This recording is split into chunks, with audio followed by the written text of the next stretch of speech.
Mr. Popper soon found that it was not so easy to take a penguin for a stroll. Captain Cook did not care at first for the idea of being put on a leash.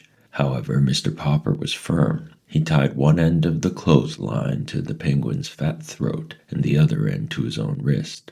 "Or," said Captain Cook indignantly.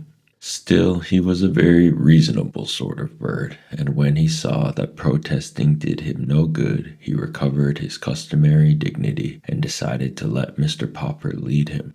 Mr. Popper put on his best Sunday derby and opened the front door with Captain Cook waddling graciously beside him. "Caw," said the penguin, stopping at the edge of the porch to look down at the steps. Mr. Popper gave him plenty of clothesline leash. "Go," said Captain Cook, and raising his flippers, he leaned forward bravely and tobogganed down the steps on his stomach. Mr. Popper followed, though not the same way. Captain Cook quickly got up on his feet again and strutted to the street ahead of Mr. Popper with many quick turns of his head and pleased comments on the new scene. Down Proudfoot Avenue came a neighbor of the Poppers, Mrs. Callahan, with her arms full of groceries. She stared in astonishment when she saw Captain Cook and Mr. Popper, looking like a larger penguin himself in his black tailcoat. "Heavens have mercy on us," she exclaimed, as the bird began to investigate the striped stockings under her house dress. "It isn't an owl, and it isn't a goose." "It isn't," said Mr. Popper, tipping his Sunday derby. "It's an Antarctic penguin, Mrs. Callahan." "Get away from me," said Mrs. Callahan to Captain Cook. "An anteater, is it?" "Not an anteater," explained Mr. Popper. "Antarctic. It was sent to me from the South Pole." "Take your South Pole goose away from me at once," said Mrs. Callahan. Mr. Popper pulled obediently at the clothesline, while Captain Cook took a parting peck at Mrs. Callahan's striped stocking. "Heaven preserve us," said Mrs. Callahan. "I must stop in and see Mrs. Popper at once. I would never have believed it. I will be going now." "So will I," said Mr. Popper as Captain Cook dragged him off down the street.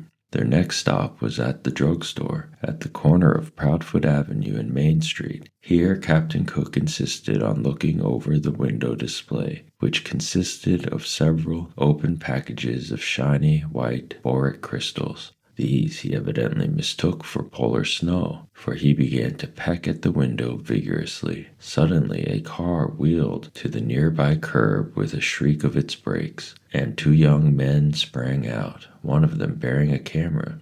"This must be it," said the first young man to the other. "It's them, all right," said the second young man. The cameraman set up his tripod on the sidewalk. By this time a small crowd had gathered around, and two men in white coats had even come out of the drugstore to watch. Captain Cook, however, was still too much interested in the window exhibits to bother to turn around. "You're Mr. Popper of 432 Proudfoot Avenue, aren't you?" asked the second young man, pulling a notebook out of his pocket.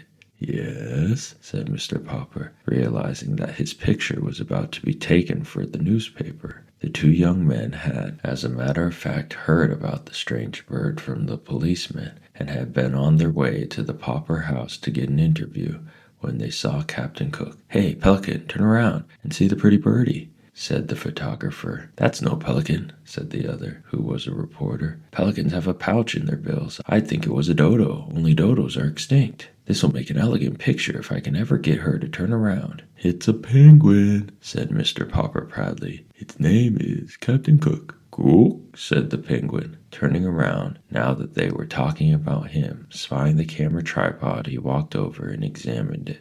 "Probably thinks it's a three-legged stork," said the photographer. "This bird of yours," said the reporter, "is it a he or a she? The public will want to know." Mr. Popper hesitated. "Well, I call it Captain Cook." "That makes it a he," said the reporter, writing rapidly in his notebook. Still curious, Captain Cook started walking round and round the tripod until the clothesline, the penguin, Mr. Popper, and the tripod were all tangled up. At the advice of one of the bystanders, the tangle was finally straightened out by Mr. Popper's walking around the tripod 3 times in the opposite direction. At last Captain Cook, standing still beside Mr. Popper, consented to pose. Mr. Popper straightened his tie, and the cameraman snapped the picture.